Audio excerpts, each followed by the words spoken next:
The jazz music is great, and we are ready to get started.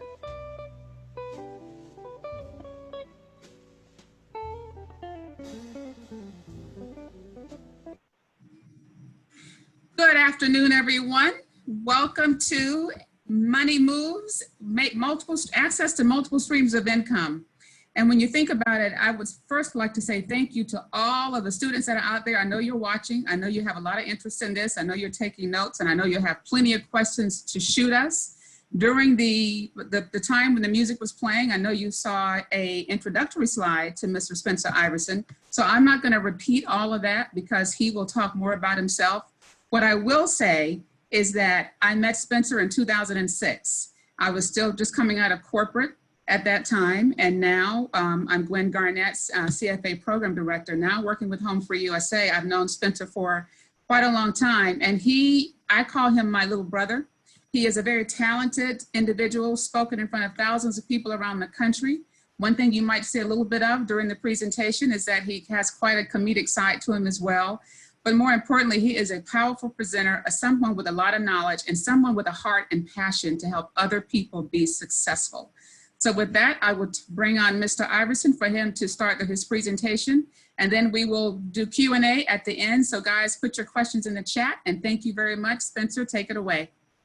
Awesome. Well, thank you so much. And you're right. This is affectionately my big sister, Gwen Garnett, who we have known for a number of years. And she has been with me through thick and thin. We've done a lot of great things together, and I'm just glad to know that she's doing well in the midst of everything that's going on. I also want to thank Milan and Marcia Griffin from HomeFree-USA and the Center for Financial Advancement. I've been affiliated now with this particular group and company for almost 2 years now, and I'm absolutely amazed and impressed by what they have put together as it relates to educating individuals, particularly students, about the benefits of home ownership, what they're doing even with adults as it relates to getting them prepared for home ownership. So thank you to them for inviting me to this platform. We're gonna have some fun on today, talking about multiple streams of income, talking about mindset is a part of my passion. And so I've got a presentation I'm gonna share with you, and I'm gonna walk through how today is going to go. And just to give you a little bit of a roadmap, I'm going to start off with some mindset, goal setting ideas and concepts for you. Then we're going to go over, multiple streams of income. We'll wrap up with a few more concepts. I'm going to give you some resources that you can kind of take away with you. And then we're going to leave some time at the end for questions and answers. That's always my favorite part of seminars and workshops that I do around the world, is getting a chance to answer your questions. Give you a couple of disclaimers on what this presentation is not, okay? This is not a presentation on how to get rich, okay? What we are going to do, give you the principles, give you the mindset that individuals who have become wealthy, that they use, and hopefully you can absorb some of this information and apply it to your own individual situation and circumstance. Also, I'm not a financial advisor. I am going to show you some resources, but please understand that if you're an adult and you have a financial planner that you're working with, get your ultimate advice from your financial planner. Okay, guys, let's get started. Guys, right now what I want to do is do something called preparing the soil. Right? You don't start anything, particularly in agriculture, by just throwing seeds out there. No, you have to prepare the soil. Proverbially, what is the soil for us right now as it relates to this presentation, this topic? It's our mindset. It's our mindset. So here's the first thing I want you all to prepare as it relates to the information I'm going to show you over the next few moments. The principle of stewardship. I used to teach the college Bible class where I worship in Atlanta at the Renaissance Church of Christ. And I taught that class for about 11 years. And I was always talking to college students about the principle of stewardship. My father's a minister. Well, actually, he just retired, but my father was a minister for over 44, 45 years. And so my life has been filled with principles. I tell people all over the world, Mr. Iverson is not perfect, but I'm principled. And one of the principles that has always stood out to me the most is the principle of stewardship. Let's define it. Stewardship means taking care of what you have been blessed to receive. It also can be defined as managing what you don't own. You see, I am always being very critical of what it is that I have and how well I'm taking care of it. Here's a part of the concept. I would tell college students, why are you asking for a home and God has blessed you with a dorm room or an apartment and you're not even taking care of that?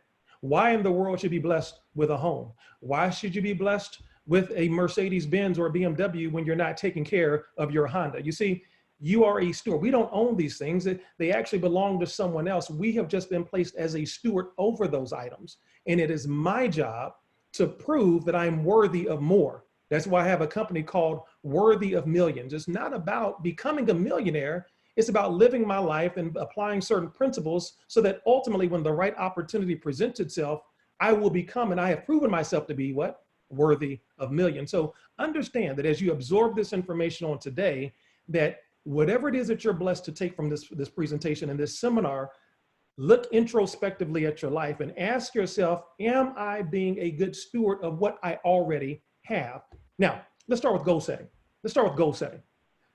As we go through the presentation, we can go over some great concepts. We can go over some great ideas. But if you do not have a game plan in place, if you have not set some goals for your life, both tactical and strategic, meaning short-term and long-term goals, guys, then you're just kind of jogging in place. Looks like you're moving, but you're not going anywhere. The first thing, as you set your goals, and some of you who've seen my live presentations know I've gone through this exercise before. You want to set SMART goals. The S stands for specific. The more specific you can be with your goal, the more likely you are to achieve it. I ask people, again, in settings and seminars around the world, what is it that you'd like to do with your life moving forward? What is the most significant thing that you could do with your life? Oh, Mr. Iverson, I want to be wealthy. Fantastic. That's great. Who doesn't? But how specifically have you defined that? So that's so general. Mr. Iverson, I want financial freedom. Okay, who doesn't? That's not specific enough. So you have to be adept at narrowing down your goals. Be specific. Your goals should be measurable, something that you can quantify. Mr. Iverson, I want to be great at what I do. Okay, what does that mean? Does that mean that you want to go to law school and actually get a law degree and graduate in 3 years, pass the bar exam, and see something that I can measure? Next, it has to be attainable. It has to be attainable. You see, a basketball in my hand is worth about $20.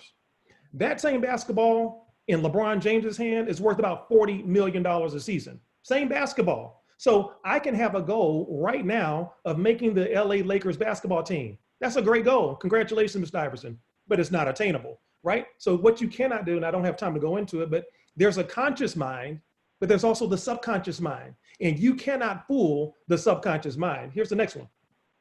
Realistic. Is your goal even realistic? It goes back into the conscious versus the subconscious mind. I can't fool my subconscious mind, and therefore, in order for my goal to be attainable to begin with, in order for me to really truly set SMART goals, it also has to be realistic. Mr. Iverson, I want to be a billionaire by tomorrow. Stop. Who doesn't? But is that really realistic? Because if you set unrealistic goals, your subconscious mind will never gravitate towards it, which means it would never help you create the activity which is going to allow you to reach that goal. And then finally, your goal has to be time bound. We can't have these goals going on ad nauseum forever, indefinitely. You have to be very, very specific. These goals have to be measurable, attainable, realistic, and then they ultimately have to be time bound. So we talked a little about mindset, setting the soil, preparing our mindset. I'm going to be a good steward. I'm going to set great goals. Now, let's talk about the 8 income streams of millionaires. 8 income streams of millionaires. Now, let me tell you this. And as we go through this, you're not going to remember all of this. I know this is being recorded. Maybe you have your smartphone. Take pictures of the slides that are relevant and important to you as we go through. But I'm going to walk through the 8 different streams that millionaires have. Now, understand this. Not all millionaires use all 8 of these income streams. Okay, they don't have all. Most of them have only chosen, including the billionaires, choose 2 to 3, and then they narrowly focus on those and they maximize the benefits of them. Okay, but I want to hit some of these in short order, and then we'll wrap up and then ultimately take some of your questions. The first income stream of millionaires is earned income. Earned income. What is earned income? To me, that's the worst type of income. That's income from your job. That's when you're exchanging hours for pay. And there are only so many hours in the day. That's why a lot of people, unfortunately, have to work multiple jobs. I feel that multiple jobs are for multiple people. Again, we can go into another seminar and debate about that, but earned income. And in an earned income situation, it's really the reason why I ultimately always wanted to be an entrepreneur, because I wanted control of my time. And I knew that I was more valuable working for myself than for anyone else. I wanted there to be more of a direct correlation between the amount of effort, energy, and time I put into what I was doing to what I got paid, versus just hopefully crossing my fingers and, man, and I make $15 an hour. So if I work 10 hours this week, I'm gonna make $150. That is, ooh, woo. Now, let me say this, guys, being an entrepreneur is not for everyone. I am not knocking it. Some people need the structure of a 9-to-5 job, and that is perfectly okay. There are a lot of people who work a 9-to-5 job who have an entrepreneurship mindset, right? There are some people who work a 9-to-5 job and they work on their $billion idea and entrepreneurship dream on the side with their extra time. But a job in and of itself, guys, that's one form of one stream of income that millionaires have earned income. Now, earned income for millionaires and billionaires also kind of equates to the concept of leveraged income. So that while the millionaire or the billionaire, I'm gonna come back to that billionaire thing because my vocabulary has to change in light of what we're working on right now. But millionaires typically don't have jobs, they own jobs, and therefore what they do is they learn how to leverage. J. Paul Getty said it best: I'd much rather have 1% of 100 men's efforts than 100% of my own. What does that mean? That means that these business owners, these millionaires, the people who have reached true financial security, they've created jobs. And while it is not their earned income, they're making money off of the hundreds, if not thousands of individuals that they employ. I told my son, who just recently graduated from Georgetown, I said, son, you're not going to Georgetown over the next 4 years to get good grades and position yourself for a job. No. You're going to Georgetown to meet great people and to select individuals who will be great to work for your company. Completely different mindset. Completely different mindset. Same degree, completely different mindset about why and how Brandon should look at the Georgetown University. The next income stream, profit income. Profit income. That's the income that's derived from the sales of goods or services. So again, we're getting right back into the concept of entrepreneurship. If you have something that you make, if you have something that you're good at, maybe you're a consultant, well, then that is called profit income. That's the income derived above and beyond what your expenses are. Now, let me say this. In order to be a good steward of your money, in order to become a successful entrepreneur, you must inspect what you expect. You must inspect what you expect. If you expect to be wealthy, you must inspect all of the details of your business. Oprah Winfrey still signs and authorizes every single check that goes out of her household, even as a multi-billionaire. You know why? She places a high emphasis on inspecting what she expects. She expects to remain a billionaire. Therefore, she must know where every dime is going. A lot of times you've heard, I was a sports attorney for the better part of 10 years, and you would hear the horrible stories of athletes who had started out as making millions and millions of dollars, and now they're broke. You know why? They did not take the time to inspect what they expected. They just expected to stay rich, but they weren't inspecting where their money went. Profit income, the income that's derived from the sales of goods or services. The next one is interest income. Interest income. Millionaires earn interest income. The most simple example I can give you is money that you put into a bank, and it's in a savings account, and it earns what? It earns very little interest, but it earns interest, right? That's interest income.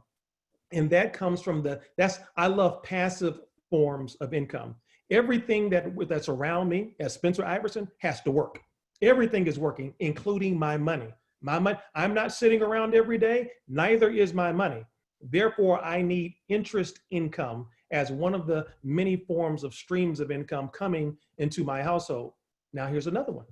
Dividend income. Dividend income. Dividend income is derived typically from the ownership of stock. The ownership of stock. And there are some great companies that you should look at right now. A lot of companies are undervalued because of what's happening with the coronavirus. And it's a great time to buy. Understand this, guys. Look, there's a major wealth transfer happening right now. A lot of people don't realize this, is that wealth building, becoming financially secure is more about your mindset than your activity. I was a millionaire a long time before in my mind, before money started manifesting itself in my bank accounts. I was already rich in my mind. I was doing the types of activities. I was walking the type of walk. I was associating with the type of people. Before the money hit my bank account, I considered myself wealthy in my mind. And so dividend income is about ownership.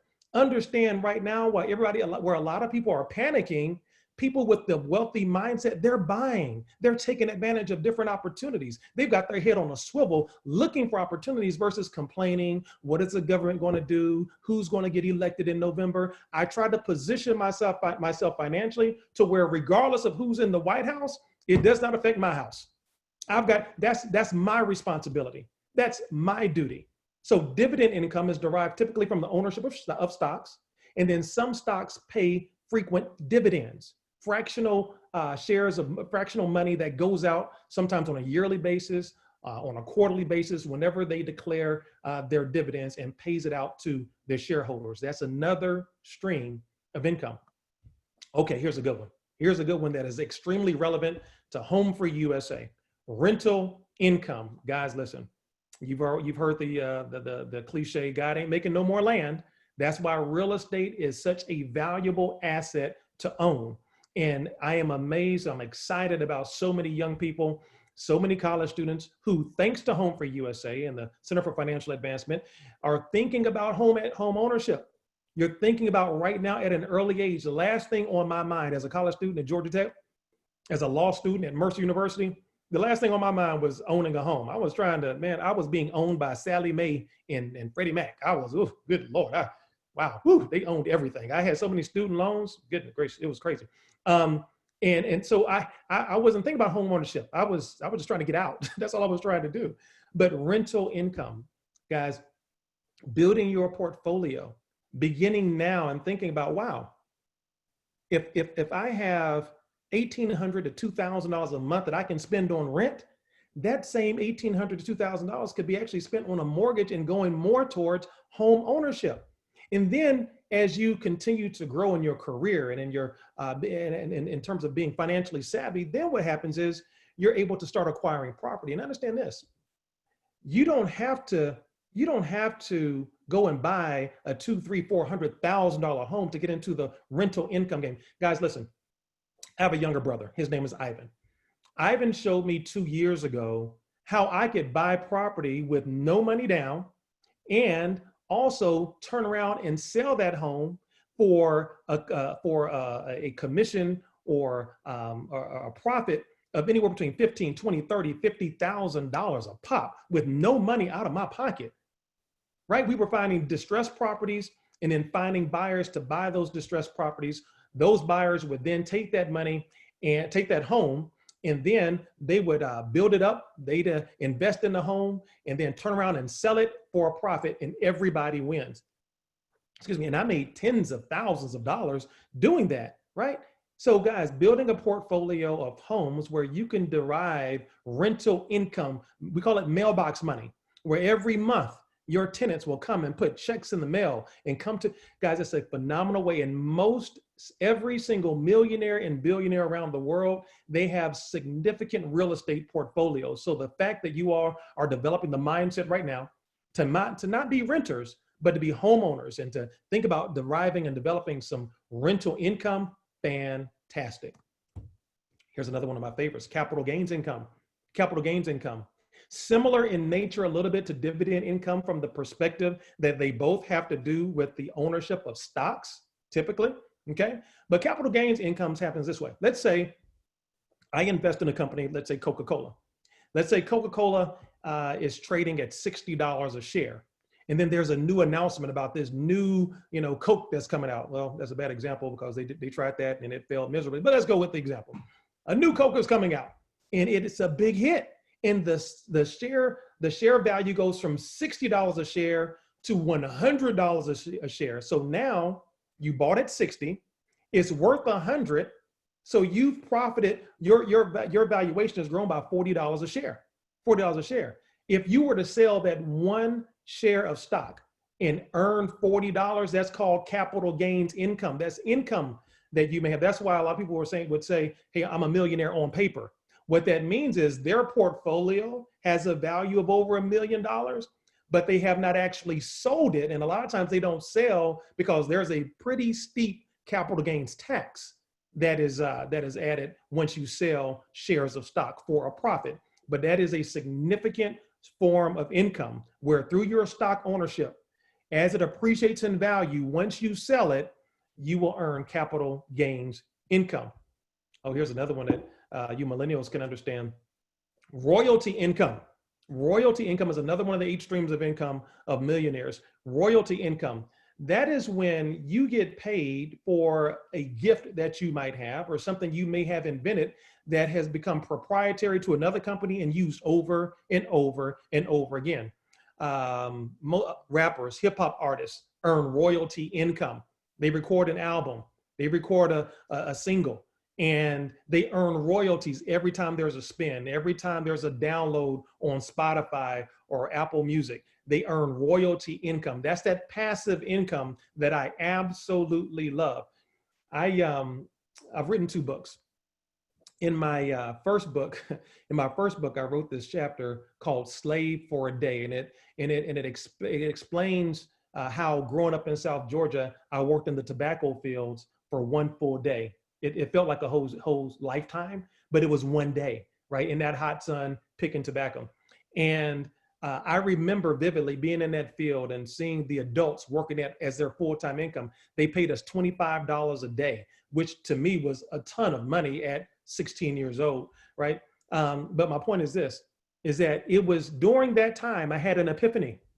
I rose up from the tobacco fields and I looked at the sky in that 100-degree heat and 90% humidity and said, Spencer Iverson is not meant for manual. I'm not built for manual labor. I need to work with my mind. That was some hard labor, guys. And I began to develop in my mind, Spencer, you got to do something where you can work smart and not necessarily hard. And I have tried to live my life through that principle, trying to find ways to earn passive income, guys. And royalty income is an example of that. And one of my favorites, if not my all-time favorite, is residual income. One of the 8 streams of millionaires, guys, is residual income. That's when you do something one time and get paid forever. You do something one time and get paid forever. I'm going to ask you this question. Who is the wealthiest recording artist right now? Which recording artist earned the most money in 2019? And I want you to put your answers in the chat box.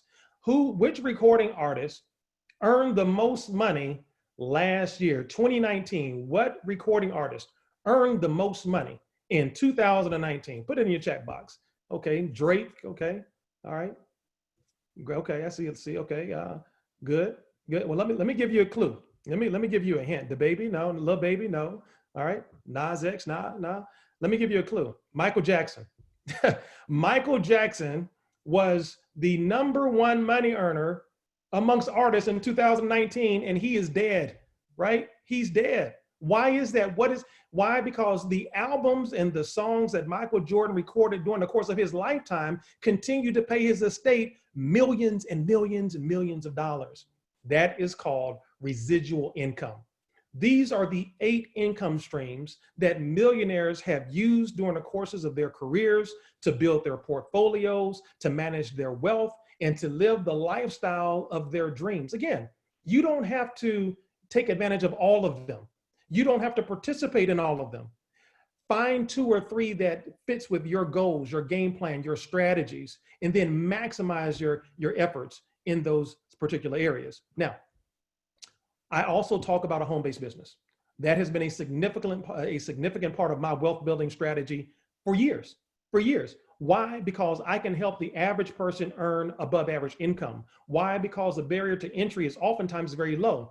The people in my life that I know typically can't afford to buy into, let's say, my hedge fund right? My partners and I, several months ago, we began to found a hedge fund. We pivoted, but we began to, and that's a $1 billion enterprise, right? Multi-billion dollar endeavor and undertaking. Most people that I know can't get in that game. But a home-based business to me has always been the great equalizer. Whether you're from Yale or jail, you have the opportunity to create a lifestyle of your dreams by creating and earning residual income. And here we are during the coronavirus, during this worldwide pandemic, and I'm looking at people simply complaining about their plight. And I put a post on this, and I said, listen, a few things probably should happen right about now. And this was at the outset of the coronavirus when we were all under some sort of shelter or stay-at-home order. If during this coronavirus, if during this additional time that we have been forcefully given, you do not learn a new trade, a new skill, pick up a new hobby, learn additional ways to increase and expand your income, your issue was never time, your issue was discipline. Ooh. Your issue was never time, your issue was discipline. Because of this virus, we have been forced to spend more time at home. We've been forced to have more time than we ordinarily would have. The question is, are you also a good steward of your time? Or are we sitting around complaining about the White House, complaining about vaccines, or are you being creative to change the landscape of your financial future? So why a home-based business? Take a wild guess. Here's my number one reason why I encourage everyone to get involved in a home-based business, and it is because of the tax savings. Guys, in building your wealth, in building your strategy, understand this. It is not about how much money you make, it's about how much money you keep. And see, some pro athletes that I've represented, they had to learn that the hard way. They get these $1 million signing bonuses and 37 to 39% right off the top goes to the government. Oh, that's why every single athlete that I represented over the course of my 10-year career, I always insisted that they had a home-based business in their portfolio. Why? Because of the tax advantages they are able to take advantage of. Matter of fact, this book here, Windfall Savings. I actually have this book. I keep this in my office by Dr. Ron Muller. I paid Dr. Muller a lot of money to come and do a presentation for one of the companies that I owned for the entire company. I had him in front of about 2,000 people. I flew him in to do an entire seminar. Why? Because there's over 500 tax deductions that are available just by having a home-based business. One of the areas that I've recently pivoted into during the course of the coronavirus is Forex and learning how to trade Forex. Why is this income? And it's an international market. It's traded almost 24 hours a day, 5 days a week. I've learned a new skill. I've learned a new trade, and we've helped thousands of people in that space learn a new skill that no one would ever be able to take away from them. My daughter is 18 and she loves trading Forex. She learned why? Because I'm teaching her to learn how to be financially independent, even at actually 17, learn how to be financially independent and not dependent on a job or on a relationship for the money that she can make in her life. So always consider as a form of your income, as one of your income streams, to develop that residual income, a home-based business. Now, Mr. Iverson, I'm not wealthy. Mr. Iverson, I don't have millions of dollars. Mr. Iverson, none of my friends are rich. Okay, no problem, no problem. Here's what you can do. Start where you are. Start where you are. The journey of 1,000 miles starts where? With that first step. Your first step could be as simple as some of these programs and companies' offerings. Robinhood, Stash, Acorns, they basically do the same thing. They are very simple ways to begin to get you into the investing process. And most of the times with most of these programs, what they do is they round up your nearest purchase to the nearest dollar. They take that extra money and they invest it on your behalf based on your profile and your risk tolerances.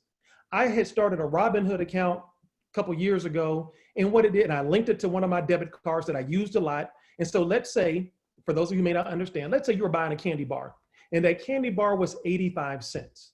Well, what Robinhood does, with your permission, once you sign up, is it says, we're going to round your 85-cent purchase up to the nearest dollar. So that means that 15 cents they're going to take. And then they're going to take that 15 cents and they're going to invest it based on your risk profile. And you know what? I would do that because I'm just swiping. I'm buying gas and groceries and golf tee times and whatever stuff for the company. And I looked back after a couple of years, I had forgotten about it. It's called micro investing. I had forgotten about it. I had almost $4,000 in my Robinhood account from just pennies, nickels, and dimes. Pennies, nickels, and dimes. Pennies, nickels, and dimes. Raise your hand if you could use an extra $3,000 to $4,000 right about now, right? So guys, it's really simple. You don't have to start with having $10,000. You have to start with buying a subdivision and trying to earn rental. You can start right where you are. Sign up, guys. I get paid nothing from these individuals. I don't have endorsement deals with them. These are just great resources that you can use to get you started right now. Speaking of resources, guys, understand that the average millionaire, the average billionaire spends almost 6 figures a year on personal self-development, working on their mindset, sharpening their skill sets to stay at the financial level that they built themselves to. Here's some great resources that you can take away with you.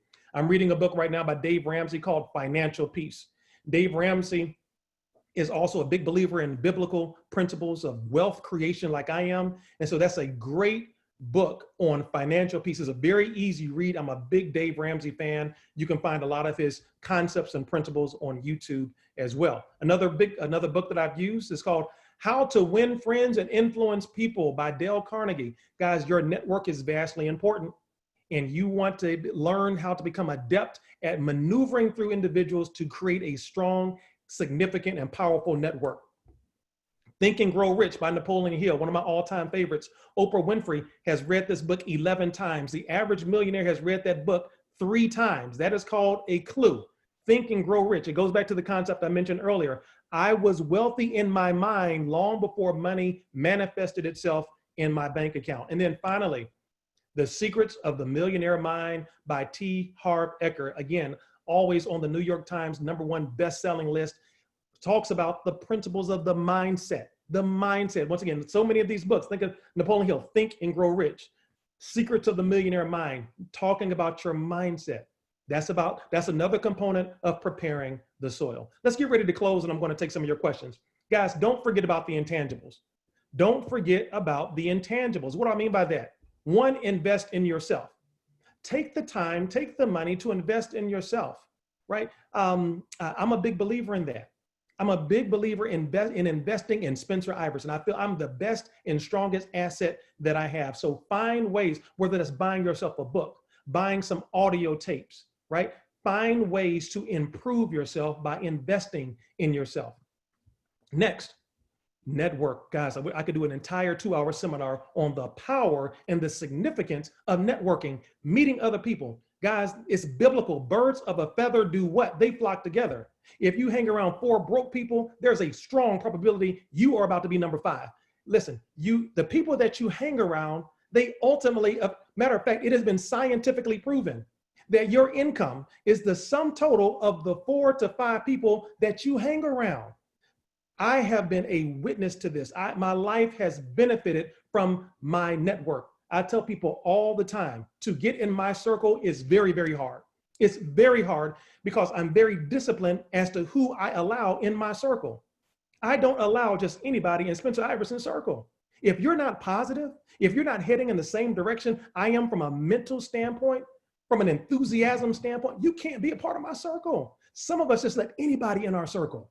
Negative people, pessimistic people, people who have no goals, no motivation. You cannot get in my circle.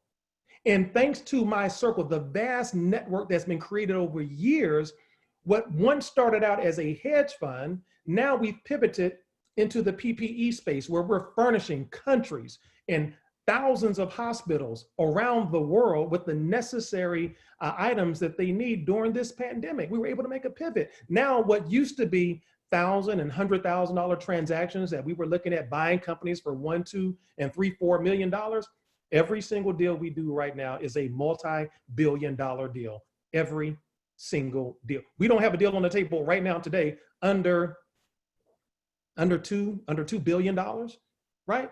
Why? Because of my network. Because I was able to connect the dots with this person to that person, that company to this company, all because of networking, an extremely powerful intangible that you should make a part of your strategy moving forward. Next, live within your means. It's an intangible, guys. This helps you start with where you are. Live within your means. I've watched people get stimulus checks and then go blow it on Nike gear. downloading stuff from YouTube, playing Fortnite and getting $500 worth of shields or whatever it is. Guys, be smart, live within your means. Sacrifice for a little while so that you can live big for a long while, right? And then finally, protect your time as we close. Protect your time. I know to the dime how much money I have in the bank. What I don't know is how much time I have left. Therefore, I do not let you waste it. I do not let people waste my time. You should feel the same way. Always protect your time. The hours of 9 to 5 for me are sacred hours. That is my money-making time. I don't look at Facebook, Tickety-Talk, what's the other one? Snapchat. I don't have time for all of that. Not during my money-making time.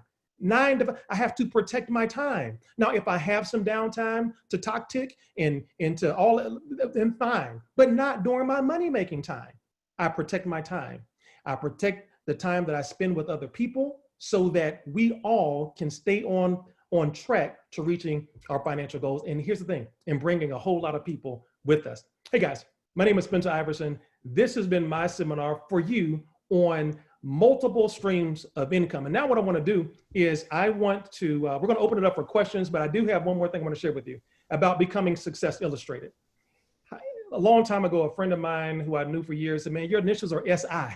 Man, you're like Success Illustrated. Well, you too can become Success Illustrated, right? And all I did, guys, was apply the principles that I just trained on. One, and that allowed me to get to do interviews and workshops with my good friend, David Shands, right? Call him Dorito Dave.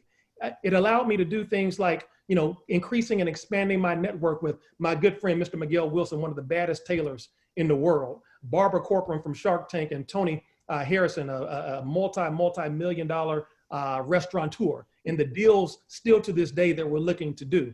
Also, being interviewed by individuals like Kathy Ireland, a former Sports Illustrated cover model, and also one of the wealthiest females in the world, valuation of over $1 billion, or whether you're speaking on stages around the world in front of thousands of people, you too can become Success Illustrated if you simply apply some of these principles. Gwen, let's talk about some questions that we might have from our audience on today. All right, thank you, Spencer, and I know this could be 2 days because we've gone through this before over the years. Right. Let's start with a question about, if I'm an introvert, how do I build a network? What do you say to a person that says, I'm afraid to talk to people? Then what? If you're an introvert, and you're afraid to talk to people, again, it really kind of goes back to your network. A lot of people have that issue. They're not naturally gregarious. They're not naturally outgoing. Here's the thing. I will say to that person, you have to make yourself uncomfortable for a little time to be comfortable for a lifetime. It goes back to personal development. I tell people too, you can make excuses or you can make money, but you can't make both. Right? So I'm kind of hard on people that way, Gwen. So Mr. Iverson, I'm shy. Mr. Iverson, I don't. Okay, all right. You can stay shy, but you're going to have. There are clubs and organizations like Toastmasters, which helps to facilitate and help you overcome the fear of public speaking. A lot of people realize the fear of public speaking for most people is bigger than the fear of death. Some people would rather die than get in front of people and talk. Okay, but some of the steps, in order for you to get where you're going to go, find ways to start getting books on the one that I had in this seminar was How to Win Friends and Influence People. Can help you. Reading that book can help you overcome some of those fears of being necessarily, passive in nature, or maybe not outwardly aggressive in terms of meeting other people. One of my other favorite books you turned me on to years ago was The Top 10 Distinctions of the Millionaire Middle Class Mindset. Mm-hmm. That was key. And so another question is, when you think about a college student that's about to graduate, what's the first financial advice you would tell someone that's just about to graduate? For someone who's just about to graduate, try to position yourself to get out of debt and stay out of debt. One of the biggest traps for college students is credit cards. Man, credit cards, they lure you into a false sense of security. They lure you into thinking that you have more than you really do. So I would encourage as many college students, as you get out, begin to position yourself where you're being a good steward of your time and your money to remain debt-free, or trying to knock down as much debt as possible, because debt is just it handicaps you. It really puts so if you have debt and bad credit, oh my gosh, it's tough. It's tough. So I would encourage the college students to really start finding ways to get out of debt. So another question about investing, you know, everybody really wants to earn dividends, but how do you suggest they get started if they don't know where to start or who to trust or what they should be doing? Yeah, again, I'm gonna refer you back to Robinhood, to Stash, to Acorns. Those are micro investing sites, right? Micro meaning small, where you don't need a lot of money. It's very passive, and guess what? You're investing by simply linking. Again, I don't make any money for endorsing these companies. These are things I've used and I've tried. I've told Brandon and Haley to use and to try, because who doesn't swipe their debit card every single day? Some of us have change right now in the cigarette ash department of your car. You've got a piggy bank in your dorm room. That same piggy bank full of change right now, those pennies could be invested through Robinhood or Acorns and earning you interest income at the same time, right? So I would start there. That's a great resource. And those websites also have great Q&As to begin to help facilitate your journey into beginning investing. You sparked a lot of interest when you mentioned what you and your brother were doing in real estate. And so do you have any resources that would help individuals learn what loans to use to begin investing in real estate? No, I do not. Okay. I'm going to leave that to Home because you all are the subject matter experts on that. Because what we didn't require any loans. Right. Literally, it required no money out of my pocket at all. I was simply, he taught me how to just position myself in the transaction in order to facilitate the sale. And it required no money out of my pocket, yet we made tens of thousands. My brother right now is earning anywhere between $100,000 to $250,000 doing that program a month, every 30 days. It's interesting. I see a question here is, do you think anyone at any age can make the transition to really begin to position themselves financially? What question is are you too young or are you too old? You all have heard the cliche, age is just a number. Guys, listen, I started on my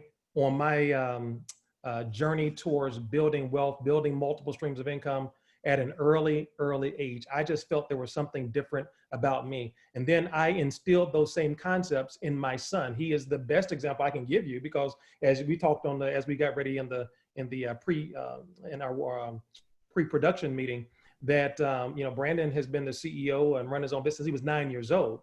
He's been on Steve Harvey. He's been on 2020. He's spoken on stages with Les Brown and the owner of Redbox and all kinds of great stuff. And he started at an early age by watching his dad as a CEO, as an entrepreneur, and emulating those ideas. And so now he just got hired by Prudential Wealth Advisors. He has a game plan to manage wealth. Him and his partner are doing the same thing. And in 2 to 3 years, they're going to come together and start their own wealth management firm. So the short answer to your question is yes. There is no age. You're never too young. And I think that's what I love most about millennials. I was doing a presentation for another group, and I did a lot of extensive research on the mindset of millennials. And millennials today don't want to be tied down to a job. Millennials today don't want one stream of income. Millennials today don't want the old paradigm of working for 40 years for one company only to retire off of 40% of what you could live off of to begin with. They don't want that. They want something different. So the sooner you can begin to embrace these concepts and apply these concepts to your life, regardless of your age, you too can be succceused. Yeah. What type of home-based business would you recommend? Because there are so many types of home-based businesses. I'm going to be careful here because I don't want to appear as if I'm pushing people in any one direction. So let me tell you what to be careful about, because there's a big misperception about pyramids. And okay, let me define that for you real quick. A pyramid is a legal structure. A pyramid is the strongest form of corporate structure known to man. Your job is a pyramid. Why? Because there's a CEO at the top, and then there's some presidents and middle managers. And at the very bottom, the widest part, are the people who put the Coke in the Coke cans, right? It's the fact that somebody makes money off of your efforts. Again, that's your job. When I was practicing law, they billed me out at $400 an hour. They did not pay me $400 an hour. So don't be afraid of the word pyramid. What makes one legal versus illegal is when you're introduced to something and all they want to do is put in money, but there's no goods or services attached to that, just money shuffling around, okay, that is a pyramid. There's one going around right now that you should be careful about. It's called a Sohu, Sudo, Duho, or something like that, where you put in $500, get two people. Listen, guys, stay away from stuff like that. Stay away. There are a number of home-based businesses that are out there. A lot of them are very, very good. Find something that you have an interest in. Again, I'm in one right now where we're teaching people the skill of Forex trading. And if you want to know more about it privately, we can have a private chat about that. But that's what I would more encourage you to watch out for versus telling you directly what to get involved in. So why do you like the Center for Financial Advancement, since you've been involved with us now for a couple of years? How much time do I have? My goodness. Well, first of all, it always starts with leadership, Gwen. It starts with leadership. When you look at a Marcia Griffin, you know, someone who is the epitome of Black excellence, and someone who, through her hard work, through her perseverance, and through her strong passion and desire to help other people, created a company that empowers individuals to begin to seriously consider and position themselves for home ownership. And then her daughter, Milan, coming right there in her footsteps. It's a family business, and they truly have a passion for helping people. And I can always align myself with companies that have a passion for helping people. And then when they brought you on board, that was just icing on the cake, because I know that you don't get involved in just anything. I know that you are a professional's professional. I know that you are going to make sure that all the I's are dotted and T's are crossed. And then when I had an opportunity to go and look into the eyes of the college students around the country and see how their lives are being impacted, and how they're being introduced to corporations for internships and learning things like, you know, etiquette when you're in the business environment, and going on trips to workshops and seminars around the country. Again, I don't mind attaching my name and my brand around that company. So that was a real easy one for me. Thank you, Spencer. So a couple more questions, and then we got probably about time for maybe 4 or 5 more, maybe 4 more. What advice would you give, and I'm going to make this specific, Black people, when you think about our economic woes that we've had historically, and some self-imposed, some not? What advice would you offer in terms of for us as a community? To be more disciplined. You know, to be more disciplined. Historically, African Americans are the biggest consumer group in the world, and we're exploited because of that. I want you to hear what I just said. African Americans are the #1 consumer group in the world. What does that mean? We spend more money than any other group in the world. We spend more money. And you know what? Companies take advantage of that. So we have to learn as Blacks, as African Americans, to get on the other side of money. Instead of being consumers, we need to position ourselves to be the producers.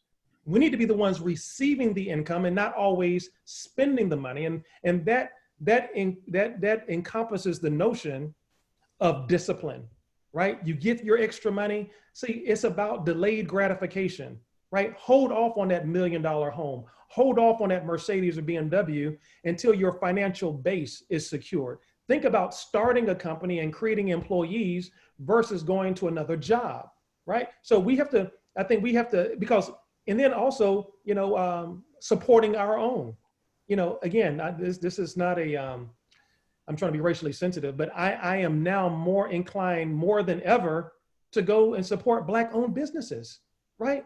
It's a struggle for everybody. Yes, I used to have a home office at Waffle House and Cracker Barrel. I mean, Mr. Iverson, there, you got your seat ready.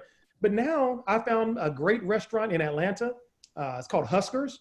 It's Black-owned, and they have a phenomenal breakfast. And you know what? I drive now past Waffle House. I drive past Cracker Barrel, and I give my money to Huskers, right? So again, those are just a few things that we can do, but the main concept is we have got to learn how to be less consumer-oriented and more producer-oriented and get on the other side of money.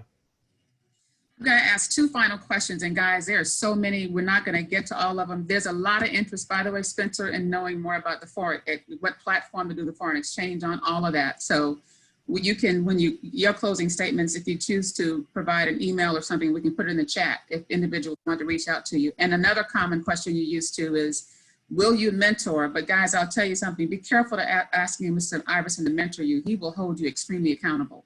But will you mentor? But the question I have is, One about, would you recommend to live beyond your means if it will make you better, if you're making an investment in yourself that will cause you to be beyond your means, but that could pay off later on? Does that question make sense? I think so. And I would say be careful. I would never publicly say live beyond your means. I think that's too broad, and I think that's an irresponsible statement to make. I think what someone is at, hey, look, Mr. Iverson, don't jeopardize your rent or your car payment for a personal self-development workshop or an investment in a seminar or something like that. Don't do that. You still have to be smart. You still have to be a good steward. Now, there's a difference between putting yourself in financial jeopardy and stretching yourself. I'm gonna repeat that. There's a difference between putting yourself in financial jeopardy and stretching yourself. It might be tight for you, but you haven't neglected your rent, right? So if it's still, guys, I'd be here forever telling you about the times in my life when it was tight, when it was tough, but I knew what I needed to do. For example, I'm gonna give you a real quick example. When I was in law school, and I'm not encouraging anybody to do this, and Sally Mae, turn your ears off. When I got my student loans and I was in law school, I took a portion of my student loans and I got tailored suits from Miguel Wilson. These were $1,000 suits back in 1994 to 97. Why did I do that? Well, I knew I ultimately was gonna have to pay the money back through my student loans, but I was already representing professional athletes when I was in law school, right? So I couldn't go out there looking any kind of way. I had to look just like the competition. I had to at least look like I can do a multi-million-dollar contract, right? So I invested in myself, but it didn't jeopardize my rent. I just had to stretch myself. Now I would recommend that. I'm just giving you a real example of something I did, because I kind of understand, where you're going with that. Okay, and then in terms of company that are what the name is of the type of business where you and Ivan were investing in real estate, is there something you would point people toward, or how do they research what you were doing? Because that's coming up a lot. Yeah, I wouldn't say there's a company, but the practice is called wholesaling. Ivan showed me the concept of wholesaling properties. And guys, there are a million websites and podcasts out there on wholesaling properties. And it is real, it is legal, it is legitimate. A lot of real estate professionals, I had a friend of mine who went to real estate school, and I was telling her about wholesaling, and she went to go ask her instructor, and he listened, no, we're going to tell you about, getting your real estate license and being a realtor. They don't want you to know about this, but guys, there are a lot of realtors who are on the wrong side of that program and learned how to wholesale and got into, significantly larger commissions without any risk of their own money. Now, again, guys, if you want to be a real estate agent and there's nothing wrong with it. I'm not knocking realtors or going through the real estate program. I'm not knocking that at all. It's just another avenue that you can take advantage of to get into the real estate investing space, but it's called the concept of wholesaling. I'm going to switch back to a question around mindset. So you talked earlier about mindset. So if you summed it up in 2 or 3 things, what's an entrepreneurial mindset? You have to become comfortable with a certain element of risk. One, you have to become comfortable with a certain amount of risk. As an entrepreneur, we don't get a guaranteed check every 2 weeks, whether we work hard or work a little bit. You eat what you kill as an entrepreneur. Number 2, you have to have an insatiable work ethic. You have to have a high motor. Again, you have to always be in motion, keeping your head on a swivel for opportunities. Number 3, you have to be highly disciplined. I've had a lot of people who worked a 9 to 5 for years. They wanted to jump into entrepreneurship, and they'd get up at 10 or 11 o'clock. They'd kind of lazy around and work sometimes, and they found it very difficult because they weren't disciplined. Entrepreneurs are extremely, extremely disciplined. So those are the 3 things that I would say in terms of an entrepreneurship mindset that I would really consider. Do I have these attributes? Do I have these skills? And again, if you have to work a job, that's okay. That is okay. I'm not here bashing jobs or working in corporate America. I'm not. What I am saying, for those of you who are the millennials and you haven't locked into a 9 to 5 or made a commitment to a company, I would strongly encourage you to become creative. You're at an age where you can still recover from your mistakes. So so time is on your side. And so I would encourage you to read up on entrepreneurship, find something that you're passionate about, find something that you're gifted at, and pursue it with the passion. Stay in contact with individuals who can help you, like Marcia and Milan Griffin, like Gwen Garnett and others, And whatever role that we can play as speakers and individuals who support HomeFree-USA, we'd love to do that. One last question, guys. If you think about Spencer, mistakes made over the years, are mistakes good to make, and what have you learned? Okay, real quickly on that one, mistakes and failure. I was blessed to receive the Coca-Cola scholarship when I was a senior in high school, 1990. Coke paid for my entire education. The reason I brought that up was at that time, the final award would go to the individuals who passed this interview. One of the questions during my interview was, Mr. Iverson, man, your background, wow, you've done so much, even as a high school student. Have you ever failed at anything? And I paused. And I said, no.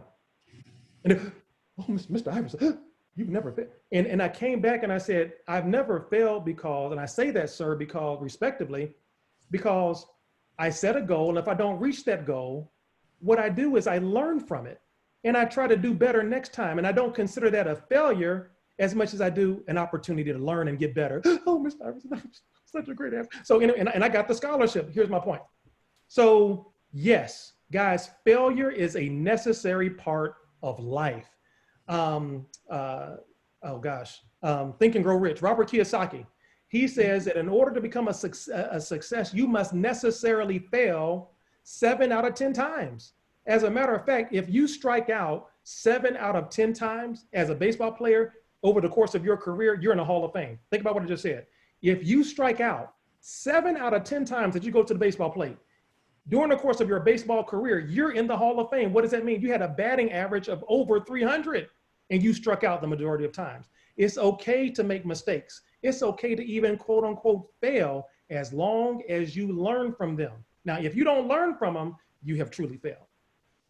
So Rich Dad Poor Dad is the book with Kiyosaki, and then Napoleon Hill, Think and Grow Rich. But so I know you guys are asking about books.